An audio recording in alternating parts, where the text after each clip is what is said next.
அந்த வீட்டை வித்து கட்ட வேண்டிய சூழ்நிலைக்கு போகக்கூடிய மகர ராசி மகர லக்கணக்காரர்கள் பார்த்து கொண்டே இருக்கிறேன். எனவே மகர ராசியோ மகர லக்கணமோ இருந்து விட்டால் தயவு செய்து கடனை மட்டும் வாங்கி விடாதீர்கள்.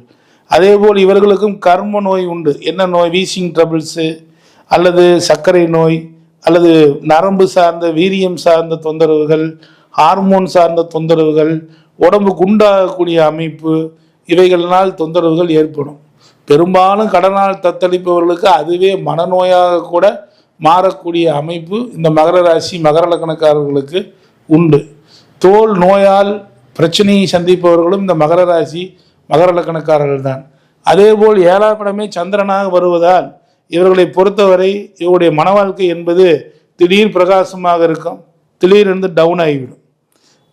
7ஆம் இடம் சந்திரன் வந்து விட்டாலே பொதுவாக இந்த மகர ராசி மகர லக்கணக்காரர்களுக்கு நன்றாக போயிட்டு இருந்த திருமண வாழ்க்கை திடீர் இருந்துட்டு 5 நாள் டவுனாக போகும். ஸோ ஒரு நன்மையான வாய்ப்பு இல்லை. அதனால் திருமண வாழ்க்கையில் ரொம்ப அட்ஜஸ்ட்